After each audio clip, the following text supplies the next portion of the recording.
ये तीन मूर्ति भवन का गेट है और बीच में आप गार्डन देख रहे हैं जिसको नए तर्ज से बनाने की कोशिश हो रही है। और हमारे पीछे ये तीन मूर्ति भवन है और अभी हम हैं यहीं पर। और हमारे साथ यहाँ पे हैं सेफ पटना कलेक्ट्रेट के फाउंडर जनाब कुणाल दत्त साहब। आज हम उनसे इस जगह की इम्पोर्टेंस के बारे में बात करेंगे। तो कुणाल दत्त साहब हमारे सामने हैं। वेलकम कुणाल साहब। तो कुणाल साहब, अभी आप बहुत सारी चीज़ बतला रहे थे यहाँ के बारे में कि यहाँ पे क्या क्या नायाब है। यहाँ पे जो सामने स्ट्रक्चर है तीन मूर्ति का वो कब बना। जैसे आपने बताया था कि हाइफा वार 1918 से और 2018 में इसे सेलिब्रेट किया गया, फिर इसका नाम भी चेंज हुआ।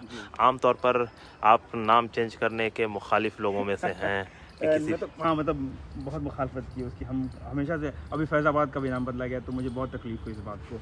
ये नहीं कि फैज़ाबाद या अयोध्या का कोई क्लैश है, ये जो आइडिया ऑफ डुअलिटी क्रिएट की जा रही है या idea of hegemonic identity create की जा रही है, मैं उसके खिलाफ हमेशा बात करता हूँ। तो मैं ये कहूँगा कि तीन मूर्ति भवन जहाँ पे आज हम खड़े हैं, ये प्राइम मिनिस्टर नेहरू जो थे उनका रेजिडेंस था ये पहला। एंड उसके पहले इसकी इतिहास इतनी स्ट्रॉन्ग है कि जब ब्रिटिश हुकूमत थी तो उस वक्त कमांडर इन चीफ जो थे उनका ये रेजिडेंस था ये।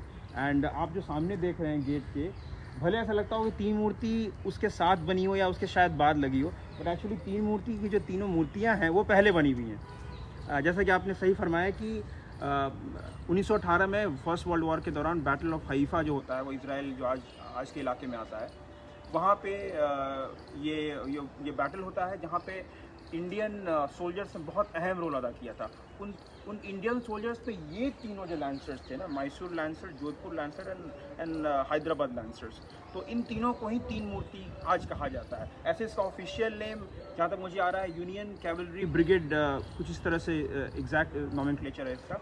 तो ये उनकी याद में उनके कंट्रीब्यूशन जो उस वॉर में किया उन्होंने, उसके लिए उन्होंने ये कैवलरी ब्रिगेड की और इन तीनों लैंसर्स की कंट्रीब्यूशन की। और आप देखेंगे बहुत ही खूबसूरत ये मॉन्यूमेंट है। One of the I consider Teen Murti monument as one of the most beautiful sculptural monument, as well as a monument which is in dedication to the contribution of services of our soldiers.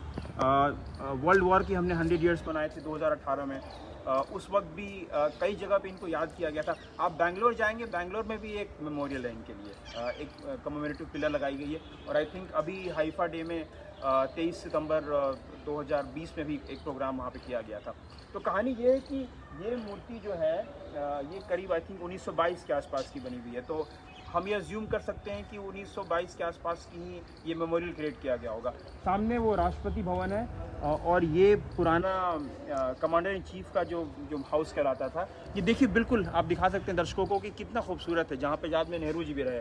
और तो ये दोनों तरफ देखिए, एक तरफ viceroy house जो government house बन गया, गवर्नमेंट ऑफ इंडिया जो हुकूमत थी उस वक्त ब्रिटिश सरकार की, जो आज का राष्ट्रपति वहाँ जहाँ के राष्ट्रपति बैठते हैं। और ये बीच में तीन सोल्जर्स बैठे हुए हैं। हम लोग को बहुत खुशी होती है यहाँ पे आकर के। और आप लोगों से हम साझा करना चाहते थे कि देखिए कैसे पुराना वाइसरॉय हाउस, पुराना कमांडर इन चीफ का जो मैंशन था, और उन दोनों के बीच में इंडियन सोल्जर्स लोगों ने जो एक अहम रोल अदा किया था, उनको कैसे याद किया गया। तो मुझे लगता है कि सारे इंडियंस को और जो लोग भी इंडिया के हिस्ट्री और हेरिटेज से इत्तेफाक रखते हैं, उनको आना चाहिए, देखना चाहिए इन चीज़ों को। और ऑफ कोर्स आफ्टर इंडिपेंडेंस, ये तो we all know it as the first PM Jawaharlal Nehru residence. तो उम्मीद है कि आप लोग को एक छोटा सा टूर हमें अच्छा लगा होगा।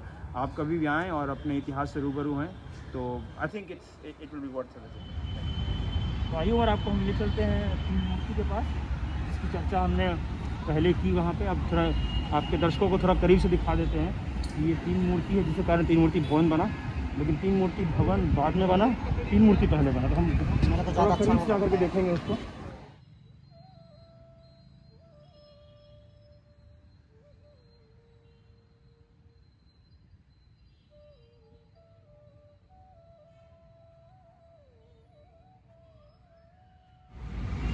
तो अब हम तीन मूर्ति के ठीक करीब खड़े हैं। आपने अभी अंदर से तीन मूर्ति भवन से जिस मूर्तियों के नाम पे उस भवन का नाम पड़ा, जबकि वो भवन कई सालों बाद बना।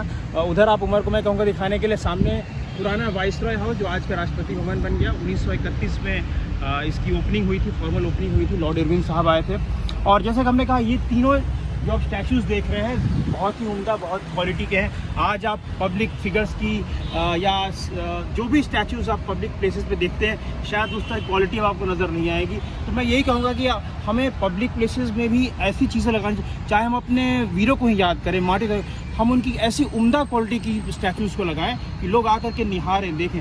आज एक माफ़ कीजिएगा, मैं यही कहना चाहूँगा कि आज हम अपने शहीदों को कहते हैं कि हम श्रद्धांजलि दे रहे हैं तो उनकी मूर्ति लगा देते हैं, लेकिन कई जगह उनकी मूर्तियों की जो क्वालिटी होती है, जो क्राफ्टमैनशिप होती है, वो बहुत ही इंफीरियर होती है। तो वो एक तरीके से उनको भी डिसरिस्पेक्ट है। अगर आप शहीद आज़म भगत सिंह की मूर्ति लगा रहे हैं, अशफाक़ुल्लाह खान साहब की लगा रहे हैं, चंद्रशेखर आज़ाद साहब की लगा रहे हैं, या किसी और की भी लगा रहे हैं जो उस पीरियड के दौरान में जो कॉन्ट्रीब्यूशन दिया, इन मूर्तियों से वो भी एक इंस्पिरेशन लें कि not only it's a monument, it's a piece of art, it's and पीछे आप देख सकते हैं कि हाइफा नाम जब उसका पड़ा था, उमर आपको बाद में करीब से दिखा देंगे व्यू उसका, कि दीन मूर्ति हाइफा चौक इसलिए नाम दिया गया था क्योंकि 1918 में जो जंग हुई थी, हाइफा जो आज का इजराइल हुआ, उसके दौरान जो इन तीनों खासकर लैंसरों की जो कंपनियां थी जिन्होंने जो कॉन्ट्रीब्यूशन दिया था वो बहुत ही उम्दा रहा। और आप देख सकते हैं कि ये बहुत ही खूबसूरत राउंड अबाउट है।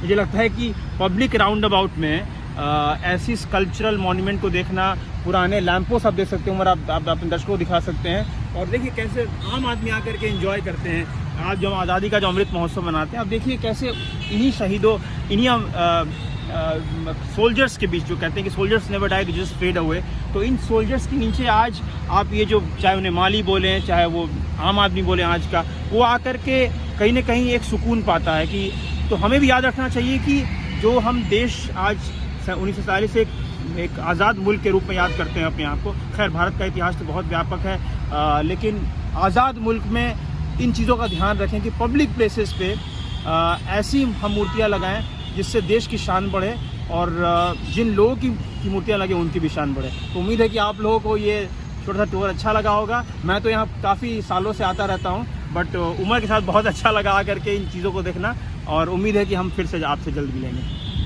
बहुत शुक्रिया।